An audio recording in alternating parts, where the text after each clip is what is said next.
Doctor साहब welcome to just one question. Doctor साहब आपको याद होगा एक एपिसोड में मैंने आपसे खट्टे के बारे में पूछा था कि आप मना करती हैं, और मैंने दूसरी जगह सुना है, दूसरे वीडियोस पे आयुर्वेदिक डॉक्टर से क्या वो अलाउ करते हैं खाना, याद है? आज का भी जो क्वेश्चन है वो है कुछ ऐसा ही है जी। ओके। अच्छा, ये पूछना इसलिए ज़रूरी है क्योंकि जब कॉन्ट्राडिक्टरी मतलब विपरीत ओपिनियंस आ जाते हैं तो जो लोग जिनके लिए वो वाकई ज़रूरी है ना, वो कंफ्यूज हो जाते हैं। बिल्कुल। तो मैं आपसे एक क्वेश्चन पूछ रहा हूँ जो डायरेक्टली मुझे एक पेशेंट से ही आया है। एक पेशेंट से नहीं, कई पेशेंट से हैं, लेकिन एक से बात हुई है। और क्वेश्चन ये है कि सर, मुझसे ऐसे पूछते जैसे मैं भी डॉक्टर हूँ, मैं हूँ नहीं, लेकिन पॉइंट आउट ये करा गया कि कुछ वीडियोस में यूट्यूब पे चल रहे हैं जहाँ पे आयुर्वेदिक डॉक्टर्स, आप भी आयुर्वेदा डॉक्टर, आयुर्वेदा डॉक्टर्स कह रहे हैं कि आप विटिलिगो अगर आपका है और आपका इलाज चल रहा है तो आप अंडा, एग्स खा सकते हैं। अब ये क्वेश्चन स्पेसिफिकली क्यों? क्योंकि जैसे दूध कॉमन फूड है, ब्रेड कॉमन फूड है, अंडा भी कॉमन फूड है। अब आप अपने इलाज में तो उसको मना करते हैं, अंडा और चिकन, है ना? बट दे आर सेइंग, वो कह रहे हैं कि आप इसे खा सकते हैं। और जो पेशेंट है वो फंस गया। आप कह रही हैं कि नहीं खाना आयुर्वेदा, वो कह रहे हैं कि आप खा सकते हैं आयुर्वेदा। क्या सही क्या गलत, आप बताइए। देखिए, आयुर्वेद की बात है तो बिल्कुल सही जवाब अगर पूछेंगे सबसे पहले तो अंडा नहीं खाना चाहिए।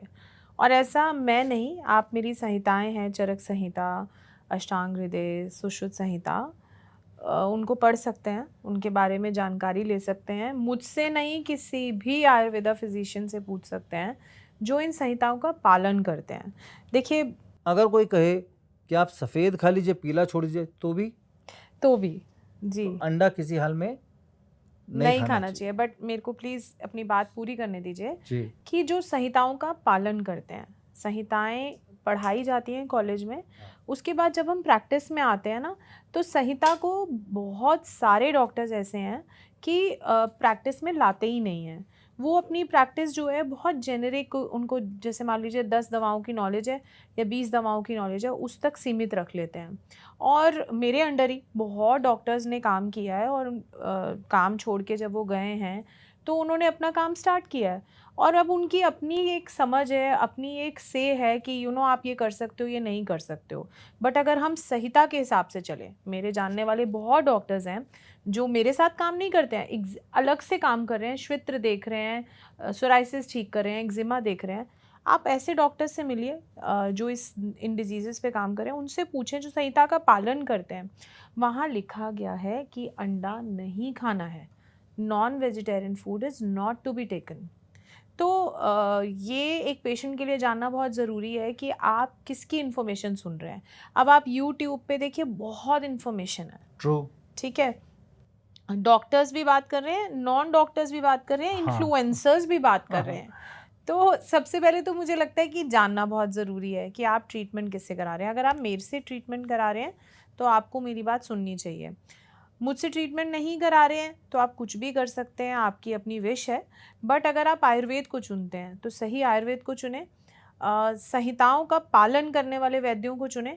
जस्ट ऐसे ही रैंडम यूट्यूब वीडियो देखकर कोई भी चिकन अंडा, देखिए रिसर्चेस तो आज हैं, 10 साल में फिर कोई नई रिसर्च आ जाएगी, 20 साल में फिर कोई नई रिसर्च आ जाएगी। जब मैं अपनी रिसर्च की बात करती हूँ तो वो कोई ऐसी दवा नहीं रिसर्च कर दी मिनिस्ट्री ऑफ डिफेंस ने जो आज तक कभी बात ही नहीं करी गई थी।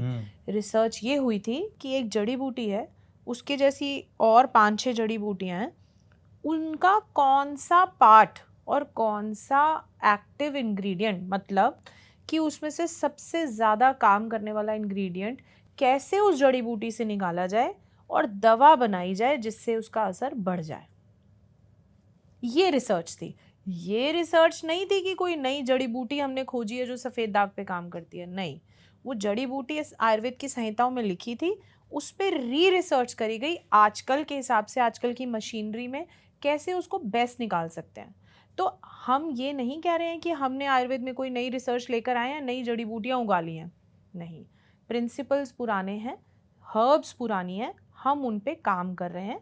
रिसर्च में आज आकर कोई ये कह दे कि आप खट्टा खा सकते हैं और आप आयुर्वेद की दवाएं खा लीजिए, मैं उनको दूर से ही नमस्ते करती हूँ, आप मेरा इलाज ना करें।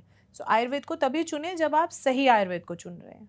Okay, so one word answer, no, कि अंडा नहीं खाना चाहिए। नहीं।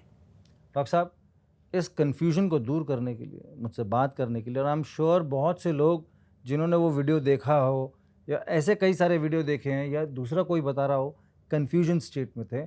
अगर तो आप आयुर्वेदिक इलाज कर रहे हैं तो आपने बोला कि अंडा नहीं खाना चाहिए।